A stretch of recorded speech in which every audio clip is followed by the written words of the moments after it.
I think the quick answer to that, Denise, is that it resonates because it's so rare. Um, we Mm. everybody there's a wonderful trend in the last few years towards they call it different things, heart-centered business or heart-oriented business, and there's a lot of talk about that out there, and of course it's all about giving value, adding value, but I think it's all about connection and building relationships. And Now we're live. Okay. So, my most visibility advice skips over this one thing, and that's not going to happen today. I'm Denise Wakeman. I'm glad you're here with me today.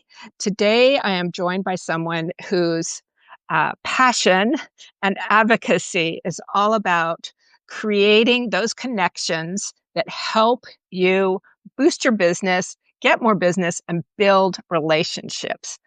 I am speaking with Elizabeth Cottrell. She is the founder of the Heartspoken movement. She has a book also called Heartspoken and a Substack newsletter called Heartspoken. And today we're going to be talking about the practices that you can also apply to your business with Heartspoken notes. yay! So, welcome, Elizabeth. Thank you so much, Denise. I've been looking forward to this. Me too, because you've really built an amazing um, movement, really, over the last couple of years based on many previous years of this passion of yours. So you are an advocate for sending heart spoken written notes. But maybe handwriting isn't going to cut it for everybody. I am noticing my handwriting is deteriorating greatly. But let's talk about the power of personal notes. And why does that still resonate in a business setting? I think the quick answer to that, Denise, is that it resonates because it's so rare. Um, we Mm. everybody there's a wonderful trend in the last few years towards they call it different things, heart-centered business or heart-oriented business, and there's a lot of talk about that out there, and of course it's all about giving value, adding value, but I think it's all about connection and building relationships. And so people have different ways of doing that. Some people are great at personal interactions. Some people are great at picking up the telephone. Some people are great at social media. But I feel like there should be several tools in your toolkit.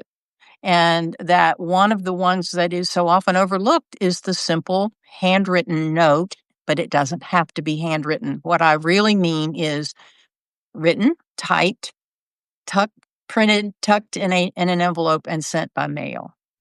There's still a place for email. There's still a place for phone calls. A big place for both, but for the non-timely, I'm thinking of you, I just want to touch bases with you type of communication, um, a handwritten, hand-mailed note just shows that you value relationships more than Hmm. transactions. Hmm. So normally, I think of sending handwritten notes as for personal correspondence. So, but business correspondence is just as important. And so I'm wondering, like, what would be the difference? How would you explain a difference between a personal handwritten note or a note? Let's just say a note, and we'll assume it's handwritten at this point. Between personal and writing a business note to That is a someone. great, great question. And I would say the very simplest difference is hopefully you've got corporate or organization stationery. Or at the very least, a bit of a more formal card or stationery note paper that's got your name on it. That's different than the kind of cards you'd buy at the Hallmark store. So that is one thing. Another thing is that you need to think about the occasions. A lot of them are the same. kind of occasions that you would send a note. But what I like to encourage business and nonprofit professionals to think about is to go beyond that, to go beyond what's expected, because that's what really stands out. We Mhm. have all gotten pre-printed, if we're lucky, a handwritten note, but not usually, Christmas cards and birthday cards. But I would submit that the ones that come out of the blue because you remembered that it was that their child just graduated from high school, or you remembered that they were getting ready to go on a tour, the trip to Hawaii, or you remembered and read that they had gotten a promotion, or you had met them at a networking event and you just wanted to cement the relationship. There's those kinds of things are just sort of out of the blue in some ways, but when you think about sales, and we're talking about selling products, we're selling services, selling an idea, selling a ministry, um, raising money for a cause. All Mm. of those are can be put into a big category of sales, um, and they all require what in sales vernacular is called touches. And the statistics say that you don't make a sale without 5 to 8 to 12 touches. Now, a lot of people hate cold calling. They hate picking up the phone. And these little notes, these little they're just touches, and they're ways to let the person know not only that you're thinking about them, but that perhaps the last time you saw them, you were paying attention to what they said, what they told you about themselves, what their interests were. So it's all Yeah. just it's very similar to personal relationships, but it's in a business context. Right. That brings to mind that it's good to have a way to remember all those, possible touch points. So, having some kind of notebook or customer relationship management system, CRM, is important to keep, for the people that you're connecting with in your business, whether it's a vendor or a colleague or a client, a customer. That just sort of like, gosh, how would I know if, their, child just graduated from high school, because Absolutely. you know, Mm. somehow you're keeping in touch with people on some level, in a professional capacity that these little tidbits get dropped in conversation. Absolutely, and I've written about this on my LinkedIn in my LinkedIn newsletter. Several, but last year I did a series on the kind of information to try to collect, and then some different CRM programs. But honestly, people don't use a Rolodex anymore. But you can certainly use a card file if you're sort of an analog person. Yeah. And the kinds of things, if particularly if you're a busy professional and you interact with a lot of people, it's good to know. It's good to remember, "Oh, did that person did I hear they got divorced last year, or did I hear that they lost a spouse, during COVID?" I mean, those kind of things are important for, but equally important on a less serious matter if they, talk about interests, and then you come Mhm. across a book or a movie or a program or a speaker that is coming who's gonna talk about that. It just really, shows that you care enough to listen more than talk. Yeah, yeah. Wow, yeah. I'm like, "Oh, I've got some work to do here." So, let's get back to the beginning, and what does the term "heartspoken" mean to you, and how did this evolve into, such a strong passion for you? Interesting, and it's not what people would expect. So when, excuse me, when my husband retired and I was shifting gears as to wanting to do something different from technical writing, I was thinking about those things that really call to me, and I realized that one of the things that had long fascinated me in my own relationships was connection. Mhm. And then I started thinking about, well, what kinds of connection are there? And for me, and I'm sure it's different, but for me, there are four essential connections with my higher power, with myself, with others, and with nature. And I find that when my life is off track a little, I can almost always think back and look at one of those and realize one of them needs a little work. So Mhm. but as I was writing about those four kinds of connection, I was also came to realize that there were tools to help us strengthen each of those four connections. And one of the tools that came to light with connecting with other people was note writing. Well, that was something I had done for a long time. I had been taught to do it, it was good manners. Yeah. But the day that I got a note from a stranger who read a note I had written not to her, but to her son's fiance, and her son had taken his own life. And it Mhm. was a sympathy note, and the person I wrote it to shared it with this woman, and she wrote to me and said, "I've read it over and over and over, and it was a Mhm. lifeline." And I thought, "Oh my gosh, what did I say? I wish I had kept a copy." But it was like a light bulb for me, Denise, that this is so much more than just good manners. So Yeah. that was my light bulb moment, and that's when I started talking and writing a little bit about it, and then people would give me feedback. "Oh, but I don't know what to say," or "I'm scared I'll say the wrong thing," or "Yeah, I mean, and you are not alone." And Mhm. so, that's when I started trying to look for to help people realize that what they wanna say is inside them, in their heart, and so that's where kind of the heart spoken comes from. Yeah. Yeah. So, in terms of visibility, how do you connect that to the note writing, the practice of note writing? I just try to integrate it, fairly organically and seamlessly with my other social media, things like that. I try to, follow up with thank you notes, obviously, if I've been on a podcast or if I've been invited to do something. I try to, and it's, you almost always have to just ask somebody's address because unless they've got it on their website, it's tricky to find addresses these days. But I usually just say, True. I've written you a thank you note and realized, or I've written you a note about anything. Sometimes I write Mhm. to people who wrote something that moved me, and I wanted to let them know. And I will just say in email or in social media, I've written you a note to tell you how much that piece meant to me, but I just realized I don't have your address. May I send it, or would you rather I scanned it and sent it by email? So there's Oh, that's a lot yeah. I'm pretty sensitive about privacy, Mhm. particularly if it's somebody that's well known.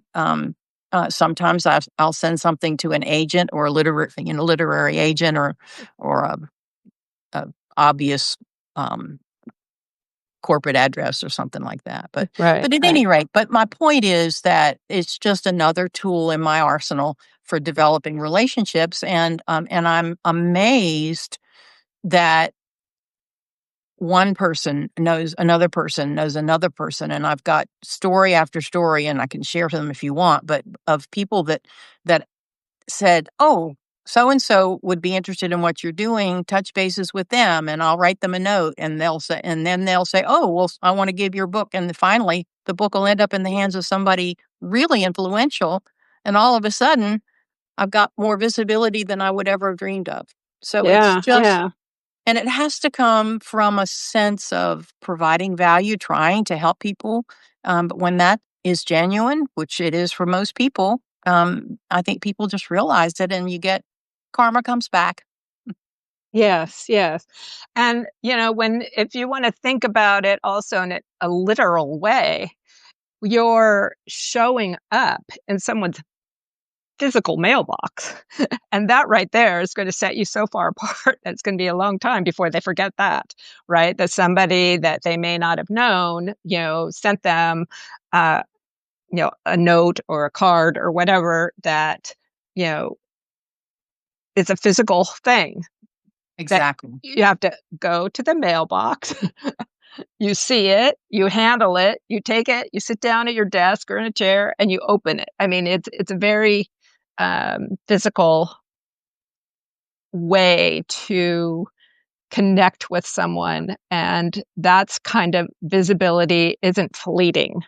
Exactly. Exactly, and one of the, things that I share with other authors is that, that they to use their book as a calling card and when they, and I'll shout out to Josh Spector. So many of us know Josh Spector. His advice to authors is when you're sending somebody, a podcast host or whoever, a copy of your book, send them 2 copies and ask them to share it. Mm, And it's some of the cheapest advertising that you can do. that's a great, great tip. And, even if your book isn't new, you're Oh, trying to reach yeah, somebody, go for it. Send 2 copies to someone for the absolutely. audience here. And I just want to remind, if you've got a question for Elizabeth about Heartspoken handwritten notes and how they can impact your business, be sure and throw it into the chat, and we will get to it, Great, hopefully. great. And also give her So some hearts. She's giving you yeah. some really great stuff here. Share some hearts there with Elizabeth. Okay, so what do you see as the biggest barrier to solo business owners when it comes to the practice of building relationships online? Um, I would say that it is the same almost the same as it is with a bigger, owner of a bigger business, and that is, time, and, hopefully they most people, if they think about it, won't have trouble thinking of when they could write notes. They just think they don't have time. And I would Hmm. simply say 2 things. One is no matter what we prioritize in life, we have to make time for it. That's just, it may not be your thing and that's okay. But if you have decided it is your thing, you just need to carve the time out. The Hmm. second thing is, and this is true for any kind of habit that you want to cultivate, make it convenient. And the way to make it convenient is to get stationery that's got your letterhead or your address on. You don't want to have to write your address on an envelope every time you send a letter. Um, all make it so that all you have to do is grab that note card, write your note, add it to the envelope that's already got your return address on it, and address it. And Smart. that just makes a big Yeah. difference. And if you're on the go a lot, try to just have a little go bag that's got a pen and a few pieces of stationery and some stamps right there. Wow. A go bag for writing note cards. I like that. Um, do you have any advice between like using stationery versus cards? When is a card better than just a piece of paper with Well, your name imprinted? for business purposes, I would say a single card or a fold-over note would be the Mhm, common things to use. A card is great because it's not that big and you don't have to put much on it, and, it still looks like you've done something significant. Um, and it's kinda classy, but, mhm, I think that again, for corporate, nonprofit, business use, it should look a little professional and not frilly. mhm. Yeah, and if you're solo like we are, then you can get more, creative. 'Cause Absolutely, and I even collect there's yeah, I collect cards, that are blank inside but are pretty or whatever, and I have more than I send out, but when I am ready to send something out, I always go through my cards and try to find one that, expresses something about what I'm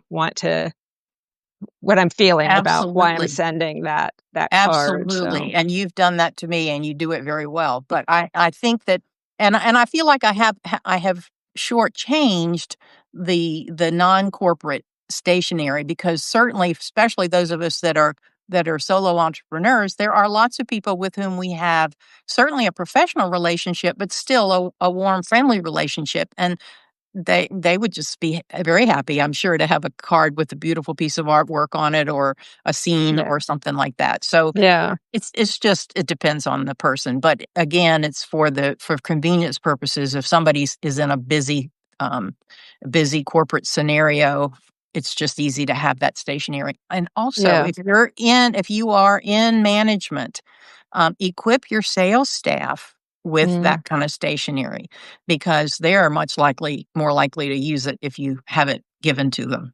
right. So Lisa has a question. I just have to move my stuff here to get a little bit so I can see it. How do you carve out time for for writing notes and being genuine when you're feeling uninspired and it's harder to focus? That's a great question, and I would say sometimes it's better to wait until you feel better. Yeah. But as far as carving out time, I don't, I hear people that say, "Oh, I'm gonna write 1 note a day all year." Well, that's great. My brain doesn't work that way. I batch things, but to do that, to make use of a time that you've set aside for batching it, you do need to kinda know what you're gonna do during that time. So, Mhm. I have a place that I put my, correspondence that I know I need to respond to, and then I also keep a little just jot things down when they come to mind. So again, carving out the time, uh, it depends on when you feel the freshest. Some people, wanna do it first thing in the morning, some people wanna do it last before they go home for the day or stop for the day. Mhm. I think that just depends on your personality. Yeah. Do you have a way that you track what you're writing, who you're writing to, what you've said, what the date, all that stuff? I do, and I don't have it in front of me, but I've got a journal just like it. These are the little I don't even know how to pronounce them, the Luciderm, journals that you can get Oh, mhm. lined or dotted, or blank, and I get the lined ones, and I have a column for the date, I have a column for the code and code like TY or TH is thank you note, TY thinking of you, SY sympathy. It's a two-letter code and then a little very quick description. And what that helps me do is I can think about writing somebody so much that I think I've already done it. Oh, yeah, And if I been there. don't write, and so I'll like, oh my gosh, I don't think I did write them, and I can go back and check that way. Yeah, Um, yeah. Do you keep copies of the notes you write? Because you I mentioned earlier that do, you wished you had had a copy of the one that that woman, was referring to. I do, I do. That has gotten a little out of hand. Um, so if I have a file on somebody for some reason because I write to them often, then I'll put it in that folder. Otherwise, they go in categories, and Mhm, sometimes I can't find them when I need them. But if there's something that I've been really worked on the wording, and I think I might want to use it again, I have a folder for I mhm. call it a swipe file, Yeah, where it's yeah. not even so. So, um, what is one small action a solo business person could take today or tomorrow, um, that could strengthen their connections? The one small action may have already occurred if they were listening to this and somebody popped in their head. That might be the person that they need to write to. Um, the other thing could be who is the client, the prospect that you most want to develop a relationship, or who is your top client, or who is your top donor. Mhm, Start there because you already have something of a relationship with them. It's easier to think about maybe what to say to them. But then begin to get in the habit of looking at every interaction you have as a potential person to write to. mhm, Obviously, that's a little wide, but you do begin to get into a mindset of, oh, that was a very nice conversation we had. I'd like to follow up with that later. And you mhm. can just do that in a natural way. But the one thing would be just to pick one person and send them a note, and then do that again tomorrow, and do that again next week. And in time, the feedback itself will be a reinforcement because you'll realize how much it meant to them. Yeah, yeah. And as a result of all this, you wrote a whole book about heartspoken handwritten notes. Do you wanna I just give did. us a Sure. TLDR overview of that? Sure. A Heartspoken, how to write notes that connect, comfort, encourage, and inspire. And again, I had in mind general note writing, although I do have a chapter called "Take It to the Office" Hmm. about applying things. But probably I've learned so much since I started this and wrote the book. I've had so much response from people who are in sales or are in business who Hmm. realize they'd like to be better at it. That I'm kind of pivoting a bit and doing more content based on that to help those people because I think Yeah, and that brings us that you created a cheat sheet I did. for writing, getting started, like getting that initial push of like, what do I say? Want to talk about that?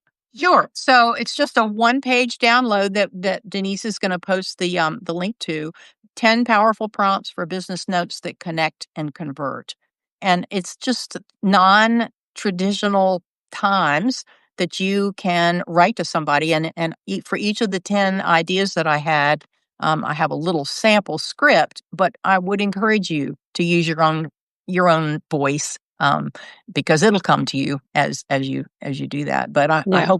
I hope it'll be a bit of a help to kind of think about the broader past the birthday cards and past the holiday cards, Yeah. and Yeah. realize there are other times and places that people will really appreciate hearing from you. Yeah. I've, you know, we've had a long time connection relationship, Uh-huh. and it's now in my brain all the time. I see note cards and I think Elizabeth. What I don't want, but I'm afraid I tease my friends and family now. I think I put them on a guilt trip because I never intended to do that, because it's not something that I think should be forced at all. But I do think that if people kind of do that mind shift and realize that they are putting good stuff in the world. Mm, They're putting kindness, they're putting thoughtfulness into a world that needs it so badly. And when they can realize that, then they'll understand what I mean by the mhm. Heartspoken movement. It is a movement of kindness and thoughtfulness that just by picking up pen and paper they can become part of. And that is what I really want Yeah. people to take away. Yeah. It's like um, making someone smile just even for a moment when they receive that is it's like a dopamine hit. It's like when I see a handwritten note, and I have received several from you, and I always feel good. I recognize your handwriting, everything. Oh, and I So, think don't we all have those notes in our file somewhere with precious handwriting from yeah. that we recognize as soon as we lift it up. And I also think it's we can be whimsical. Mhm. You and I have a mutual friend who had a very bad accident last year, and I sent Mhm. her postcards with limericks and silly poems on it Mhm. as she was recuperating. So we can do do it all kind of ways. Yeah. There's no Yeah. right way. Yeah, and that's important to remember because sometimes I feel just like paralyzed, especially like a very close friend's husband died last week, and he'd been in the hospital for a long time, but even so, that was kind of shocking, you know. She's my age, you know. And it was like I've known her for years and I still felt, you know, stuck of what to say, and that's ridiculous. It's Like you not say, just ridiculous. say what It comes out of is your heart. very human, and it is totally okay to say almost just what you said, which is, Mhm. I have absolutely no words, but I have to reach out. Yeah, I just have to let you know I'm thinking about you. that's perfect. So Okay. that's On that and note, where can people get more from you on this? Because you have a fantastic newsletter. well, thank you. Probably just the easiest is my website, heartspoken.com. But the newsletter information is heartspoken.substack.com /about. And that will give you all you need to know, and all that information will be on this handout if anybody downloads it. Yes, and all those links will be in on the page where this recording will live after we finish. Okay, to wrap up, I've got some rapid fire questions for you. Uh-oh. Okay, I know. Okay. Uh-oh. Morning writing or evening reflection? Morning writing. I'm a morning person. Okay, good. Me too. Early bird here. Yeah, you are really a morning person. I can write you at 7 o'clock my time, and you're four Well, o'clock your not time. not quite, but yeah. Um, favorite note you've ever received? Favorite probably is not the right word, but the note that I've already described from the woman that I didn't know was Mhm. the one that absolutely sticks out because it changed everything for me. I mean, Yeah. it's changed the trajectory of my life, literally. I know, and I've seen that. So, I've witnessed that, and it's pretty amazing. Yeah. Most used phrase in your personal notes? Probably the one that I use in many sympathy notes, which is to say something like, "I'm lifting you up for comfort, healing, and peace." That's beautiful. Because comfort for the loss, healing because you never know what's going on. You don't never Mhm. know. You don't always know the relationship they had with the deceased person, Mhm. and peace. We just all need peace. We So all need peace. I may change it. I may say I'm lifting you up in prayer if I know that they have a faith tradition, Mhm. or I may just say I'm thinking of you, uh, wishing you peace. The same thing, but comfort, peace, comfort. Whatever I said, comfort, Yeah. peace, Okay. comfort, healing, It'll and be on the peace. recording. There you go. It'll be on the There you transcript. go. Okay. Elizabeth, thank you so much for sharing your experience with writing heartfelt notes and sharing that with the audience about how they can use them in their business. I really appreciate you. And for everybody who joined us today, thank you for being here. This recording will be published on Friday. Great. Well, thank you for having me, and I am here for anybody that has questions. Okay. Thank you, Elizabeth. Bye. Bye.